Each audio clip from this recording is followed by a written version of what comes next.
Good morning. So y'all, I'm in the middle of a move right now, and my house is full of boxes. So I'm sitting outside. I cannot see my picture, so hopefully the audio is okay. Just bear with me.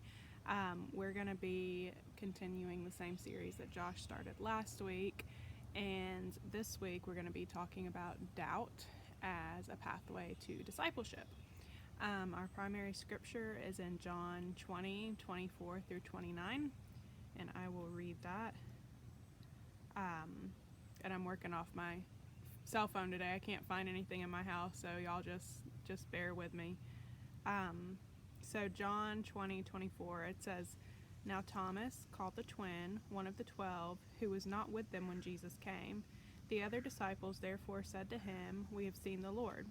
So he said to them, 'Unless I see in his hands the print of the nails, and put my finger into the print of the nails, and put my hand into his side, I will not believe.' And after 8 days his disciples were again inside, and Thomas with them. Jesus came, the doors being shut, and stood in the midst, and said, 'Peace to you.' Then he said to Thomas, 'Reach your finger here, and look at my hands, and reach your hand here, and put it into my side. Do not be unbelieving, but believing.' And Thomas answered and said to him, 'My Lord and my God.'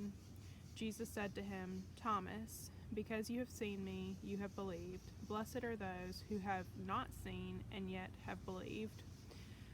So, what's happening here is Jesus has already been crucified and he has died.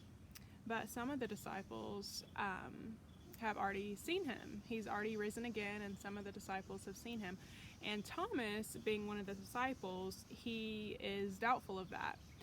And, that's pretty understandable if somebody I knew and loved or anybody died, and I'm hearing one of my friends say, "Hey, I saw him, down there, he's back." I'd be a little skeptical too.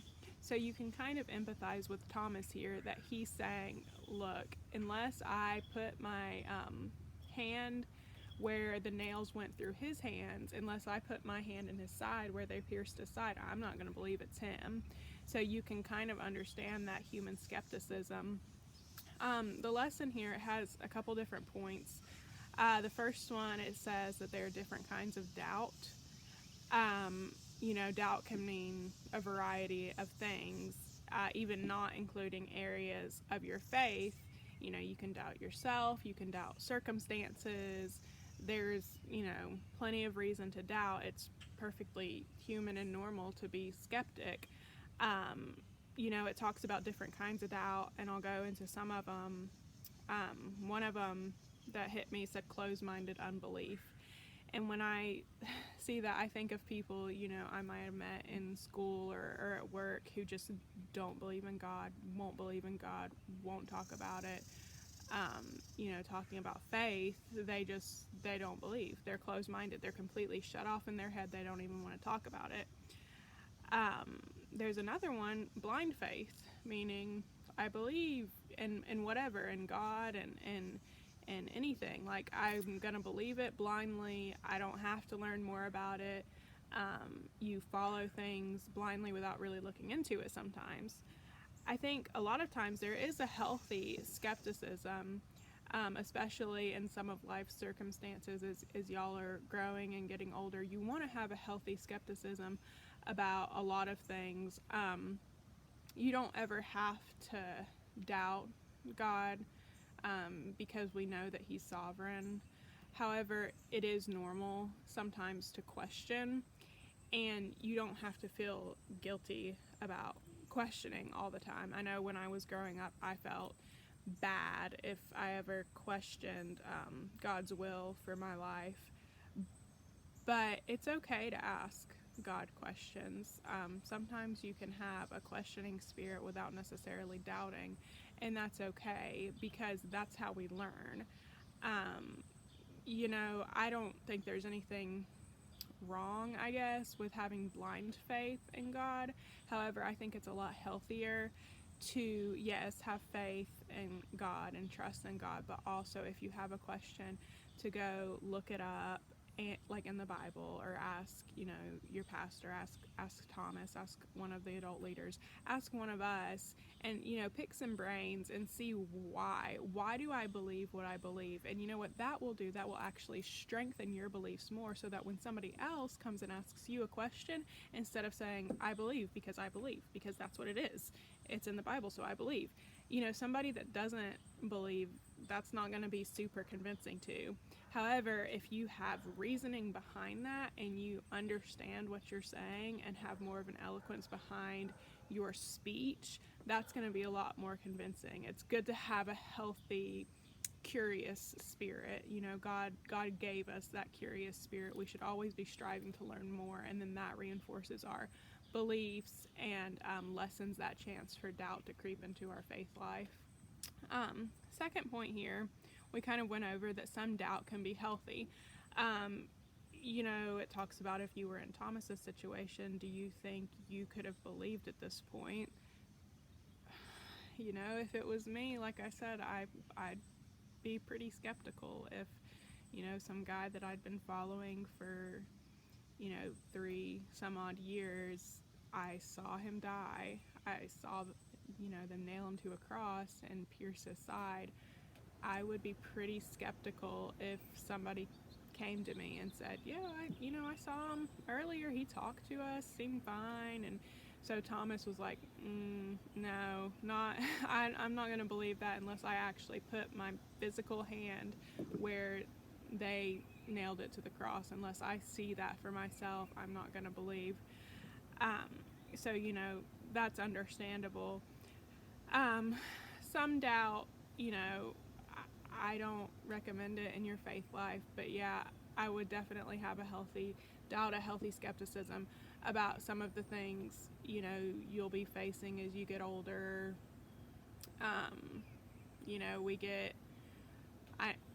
For example, I get a lot of calls a lot of times from telemarketers or whatever saying, you can win a free vacation or whatever. It's good to have a healthy doubt of man and not to be, gullible. Doubt is something that God gave us to protect us, especially from some of the schemes of wicked people. But we never have to doubt God. The neat thing here, though, in our third point, it says that doubt isn't just a roadblock, it can be a journey. The cool thing is that even though Thomas doubted Jesus didn't look down on him for it. He said, look here. He showed him his hands, he showed him his side. He wasn't judgmental, he wasn't reprimanding him or getting on to him because he didn't just blindly believe. But Jesus did say, you believed, that's great because you've seen it. But he's saying, blessed are those, in the last verse, he says, blessed are those who have not seen and believed. So that's talking about us. We have not seen these things. We were not around at this time. So Jesus is saying, blessed are those that haven't seen these things and they still believe. So talking about Christians now, we've never seen the physical manifestation of God as Jesus, but we still believe that, and God blesses those that believe and haven't seen. Thomas's doubt, it wasn't something that hindered his faith long term. It was part of his journey. And I know, depending on who you're talking to, and a lot of Christians have different testimonies of how they came to the Lord and how they started, to believe. And a lot of times doubt is part of that journey. So it's important not to let, guilt kind of consume that doubt. I know I have a tendency, that's something I'm really working on, is feeling guilty for things. And if I ever question, especially if I question like a family member, and I'm like, are you sure, that that's the best thing? And then I find out later that they were right. I feel guilty because I didn't just blindly believe. And I feel that way sometimes if I doubt God's plan for my life. I've been in some tough circumstances where I'm like, surely this isn't what you had for me. Surely I messed up somewhere along the way. I'm either doubting myself or doubting God or doubting his plan. Um, you know, and a lot of times once you come out on the other side and you see that was all part of the plan all along, that can strengthen your faith later on. You see that, wow, it like really worked out the way that he had intended the whole time. And so next time I'm in that situation, I might not doubt as much because I've actually seen it work. So doubt can sometimes be more of part of your discipleship journey, rather than just necessarily a roadblock. Fourth point here, it says you can reach the other side of doubt, which we kind of went into. So for Thomas, the other side of doubt was actually seeing the physical manifestation of Jesus. It was actually putting his hand where Jesus's was nailed. But what happened after that, after Jesus ascended to heaven, was Thomas and all the disciples went on to be essentially the first missionaries for Christ, and they spread his word all across the world as they knew it, and they told everybody. So Thomas could use his story and saying, yeah, I doubted too until this happened, and he could show other people to believe. And a lot of times by our testimony and doubt, we can bless other people. You don't see it at the time when you're going through something really hard. If I'm going through something really, really tough, I think all you can think of is how hard that situation is and how you're questioning, like, why is this happening to me?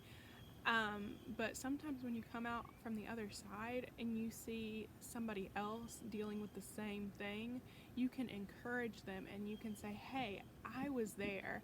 I remember how that felt, and this is how God brought me out of that. And then that can then in turn strengthen their faith and decrease their chance for doubting God. So you can definitely bless people through your journey with doubt or difficult times, and expressing and testifying how God's brought you out of those times. So yeah, that's that's pretty much all that was in the lesson this morning. But doubt is something that comes natural to us. It's not something to feel ashamed of.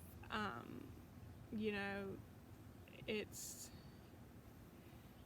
something that I'm not going to say that God gave us, but God did give us a questioning spirit and a curious spirit to protect us. And you don't want to have blind faith all the time about everything. Trust God, have faith in God, but don't feel ashamed of questions, because a lot of times that can help grow your faith even more. If you're not afraid of questioning, why something is, and then actually reading in the scriptures why you believe that instead of just blindly believing that, a lot of times that can certainly help strengthen your faith.